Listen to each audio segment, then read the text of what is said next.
Hello, I'm Alexei Shirov, and this time I decided to give a short guidance on the French defense and precisely on the Winawer variation of French defense.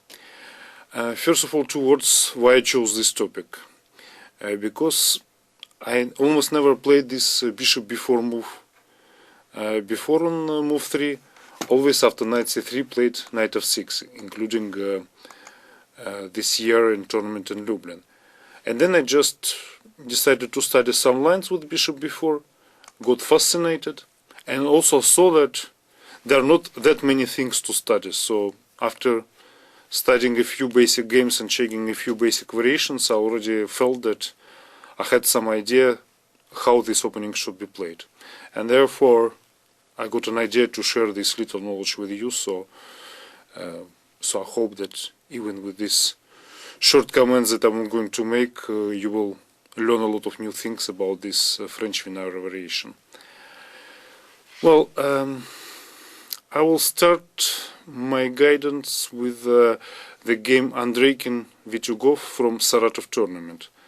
Why did I decide to start it with this game? Simply because White here played an old and practically forgotten line.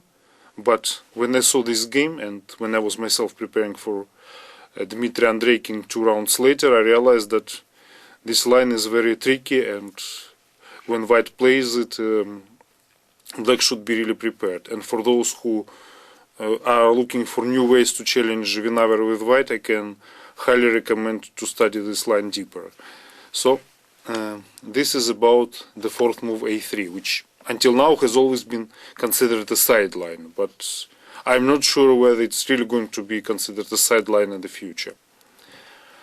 So after a3, bishop c3, pawn takes, Black is more or less obliged to take the pawn on e4, otherwise White gets all the normal play in French for nothing. For example, after knight e7, White would already go queen g4, and it looks like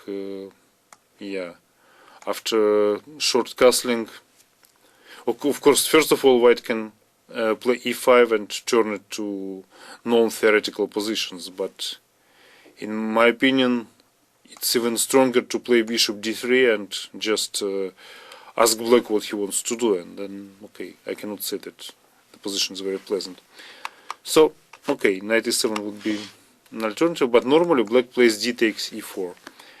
So now White goes queen g4, knight f6, queen takes g7, rook g8, queen h6. Until now, almost everything has been forced. And here, Nikita Vitugov played this move knight bd7, which I don't exactly like. So, since he won this game, many people might think that this is a model play by Black and would want to follow him. Of course, Vitugov has played a good game in general, but still it's not my opinion that his opening choice on move 8 is not really advisable, and he had something better. So here, I remember when I was preparing for Andreikin 2 rounds later, I decided not to play knight bd7. So I came across the move c5, which is considered to be the most important, well, to be the main move in this variation. However, when I started looking a bit deeper at the position after knight e2, knight c6, d takes c5, I did not exactly like it. So, because White has two very strong bishop pair, and once the position opens a little bit, this every time becomes more and more important advantage. Also, Black has some weaknesses on the king side. King might be exposed, and so that would make Black squared bishop even stronger. So this is one of those variations that if you don't find a clear way with the engine to handle it out, you just optically don't like it. At least I don't like it for Black. With White, I'm ready to play such a position even without deep computer preparation, but with Black not. So that's why knight c6 is not so good, and one choice could be taking on d4 and then play knight c6. So once again, white plays c3 and gets ready to improve the position of the bishop on c1. So, therefore, c5 for the moment is not really a solution. Then, what is a solution? What Vidugov played? Knight bd7, knight e2, and then c5. Okay, it could be also with other move order. No, I don't think so, because look how the game went. a4, queen c7, d takes c5, so the same strategical idea of exchanging on c5 and opening more space for white's bishop. Queen comes to g2 to protect c3 square for some variations and liberate white's knight from e2. So knight b6, a5. So black's knight made several moves, I would say relatively artificial moves, and finally white changed the queens on c3, and white has, in my opinion, a clear, not big, but a clear advantage because of the bishop's pair. And here, if Andreikin would just realize that having two active bishops, he also needs to activate a little bit his last piece, the knight. If he played knight a4, he would get a clear advantage, in my opinion. So all his pieces coordinate perfectly, and okay, it's the black's position is extremely unpleasant. So when I was preparing for Andreikin, I understood that I could not come until here. So then the question was what to choose to avoid this. Well, so coming back to move 8,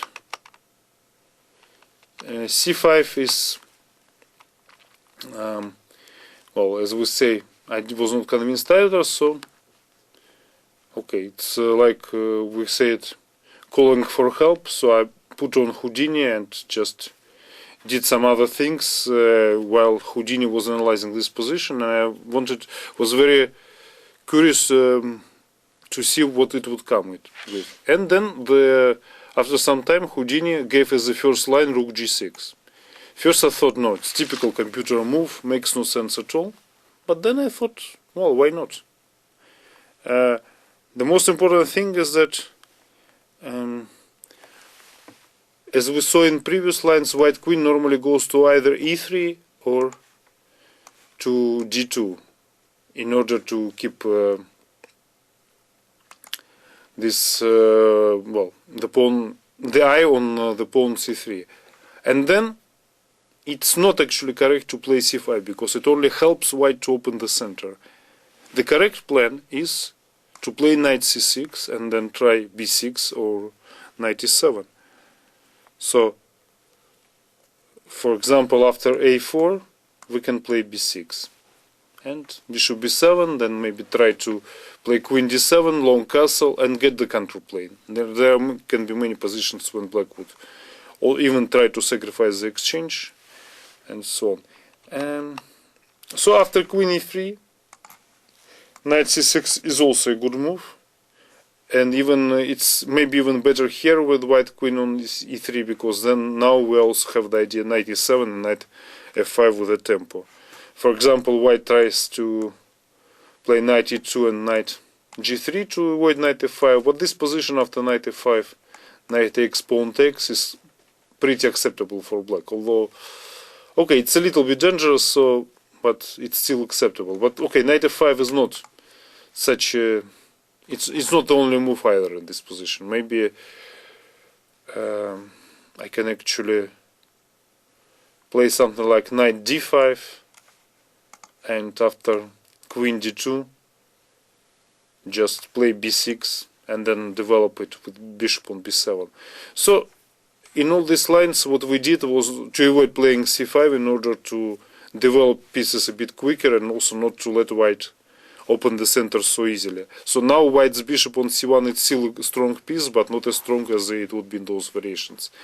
So in my opinion, this rook g6 is an interesting line against the whole thing of fourth a3. But okay, the theory of this variation is still very much underdeveloped. So this short explanation probably can give an interesting clue, but of course this has to be analyzed with hours and hours. So I believe A3 line can be the future of the variation, of this